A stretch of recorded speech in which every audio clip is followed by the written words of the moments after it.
Europe 1, 8h-5, Thomas Soto. 2 ou 3 individus qui tuent de sang-froid, visiblement au nom d'une idéologie, d'un radicalisme religieux. Bonjour Danny Cohn-Bendit. Bonjour Thomas. Ce terrorisme-là, pour vous, il est important de le qualifier, de l'appeler par son nom. C'est quoi son nom ? Eh bien, c'est un islamofascisme. Vous avez un vide existentiel, vous avez une idéologie liée à une religion, et vous avez une identité de soldat d'un combat dans tout le monde, et vous avez quelque chose qui est l'islamofascisme. Il y avait le fascisme qui était de la culture de l'Occident, ce n'était pas tout l'Occident, et l'islamofascisme, ce n'est pas tout l'islam.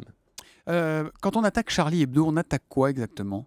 On attaque la radicalité de la critique. Il faut vraiment qu'on sache que Charlie Hebdo est né d'Harakiri, qui avait fait une à la mort de De Gaulle, balle tragique à Colombey, un mort. Et là, on avait a déplu vu... à Pompidou à l'époque. Et Harakiri avait été interdit et censuré. C'est là qu'est né Charlie Hebdo. Donc c'est une radicalité. D'ailleurs Charlie, ce nom de Charlie, Charles de Gaulle.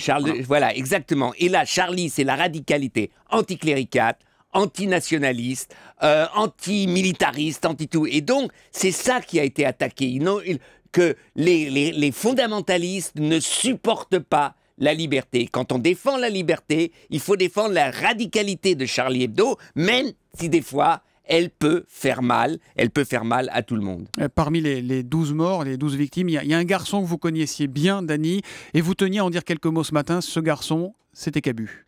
Oui, Cabu, on dit, vous êtes garçon, il avait 77 ans. Donc il avait le visage d'un enfant, d'un gamin, d'un adolescent. Il avait un sourire. C'était l'homme un des plus chaleureux que je connaisse, les plus gentils. Il avait peur de rien, c'est vrai. Mais son ironie, elle n'était pas méchante. Il y a une chose que Cabu ne connaissait pas, c'est la haine. Et c'est ça qui est terrible.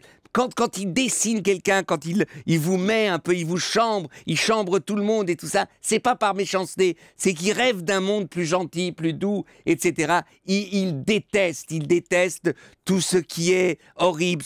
Et c'est pour ça que la religion, il était antimilitariste, il était antinucléaire, et il revendiquait quelque chose. Et tous ceux qui disent on défend aujourd'hui Cabu, il faut dire, vous défendez aussi une certaine idée de ce qu'était mai 68. Parce que pour Cabu, mai 68, c'était vraiment une chose d'une importance incroyable. C'était une idée de liberté. C'était le mai 68 libertaire. Et je trouve ça formidable. Quand on dit « nous sommes tous Charlie », eh bien nous sommes tous dans la ligne, si l'on veut, de ceux qui revendiquent une partie de mai 68 comme la revendication de la plus grande liberté. C'est ça qu'il faut dire. Il ne faut pas enterrer Cabu. Cabu, c'était pas n'importe quoi. C'était un libertaire. Voilà, Cabu, c'est lui qui avait fait ce fameux dessin publié en 2006 où l'on voyait le prophète Mahomet se tenant la tête entre les mains et disant « C'est dur d'être aimé par des cons ». L'humeur de Danny, c'est tous les matins à 8h-5. C'est encore plus dur d'être tué par des cons. Tous les matins à 8h-5 sur Europe 1. À demain, Danny. À demain.